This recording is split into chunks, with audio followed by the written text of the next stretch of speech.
14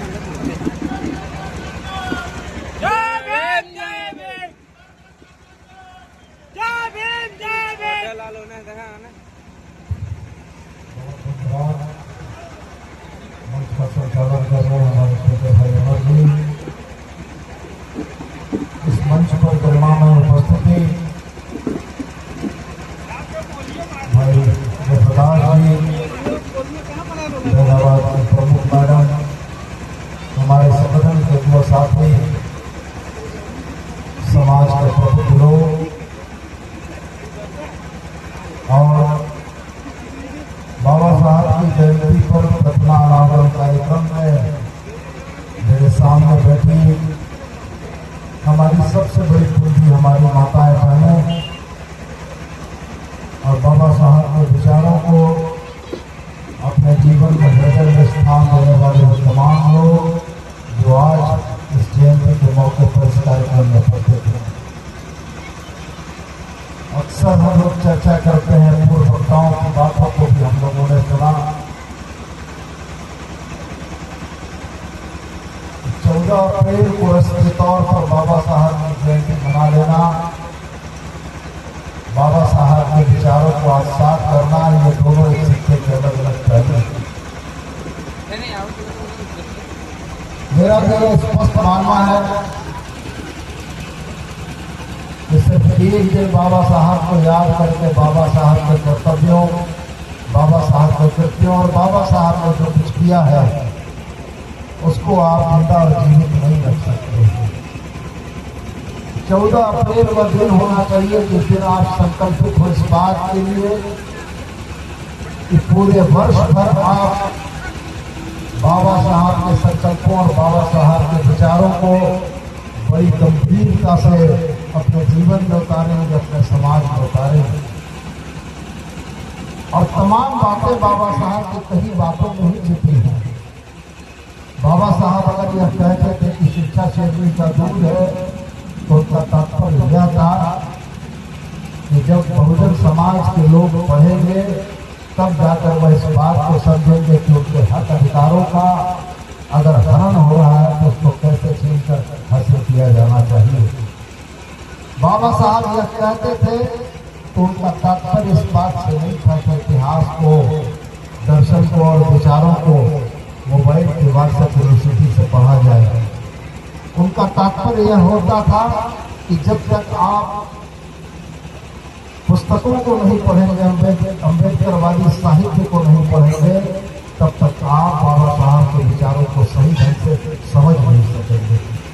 और हाल के दौर में जब भारत के संविधान को, जिसको बाबा साहब ने बनाया था, सबसे ज्यादा अगर हमले हो रहे हैं तो इस संविधान को बचाए रखने की जवाबदेही आज इस वर्तमान पीढ़ी पर है। और वो वर्तमान पीढ़ी अगर किताबों में बाबा साहब को नहीं खोजेगी, मूर्तियों में खोजेगी, तो मुझको लगता है कि बाबा साहब के सपनों का भारत नहीं बन सकता है। मैं यहाँ के आयोजन समिति के साथियों को यह कहना चाहूँगा कि आपने बाबा साहब की प्रतिमा तो बहुत सुंदर और बड़ी भव्य स्थापित की, आपको पहल इस बात की करनी चाहिए कि बाबा साहब के नाम पर एक लाइब्रेरी की भी स्थापना हो।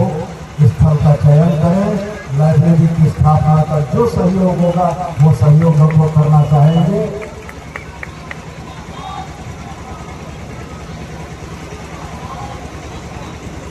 और यहाँ बैठी माताओं बहनों से भी मेरा एक बात का और जरूर आग्रह होगा।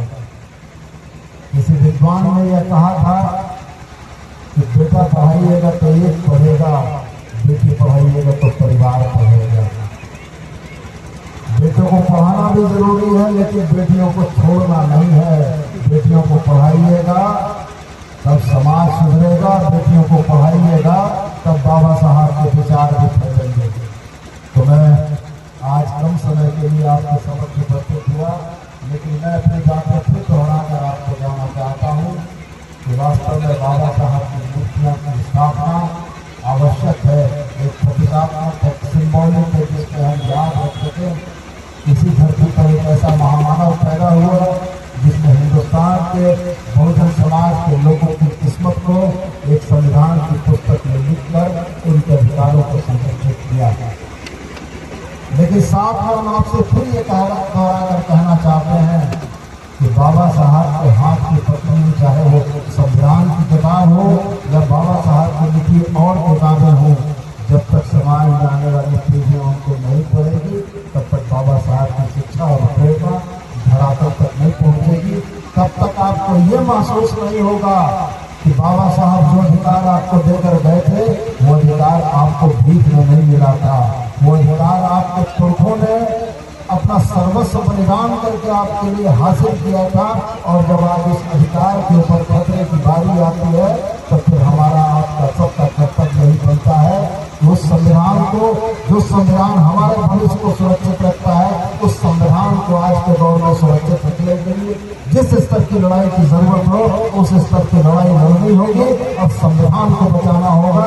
तभी हम बचेंगे और हमारी आने वाली पीढ़ियां बचेंगी। ये पूरी बात है और बहुत ज़्यादा कहते हुए फिर मैं अपनी बातों को समाप्त करना चाहूँगा और दोहरा कर कहूँगा कि मूर्ति की स्थापना तो हो गई, बाबा साहब की भव्य मूर्ति सबको प्रेरणा तो जरूर देगी। अब अगले चरण में पुस्तकालय की स्थापना की दिशा में काम कीजिए और वो पुस्तकालय जिस दिन बनेगा तब जाकर बाबा साहब की शिक्षा आप लोगों तक पहुँचा सकेंगे। मेरा बस आपसे यही आग्रह होगा। इस कार्यक्रम में आमंत्रित करने के लिए आप सभी को बहुत धन्यवाद। आप अभी जाकर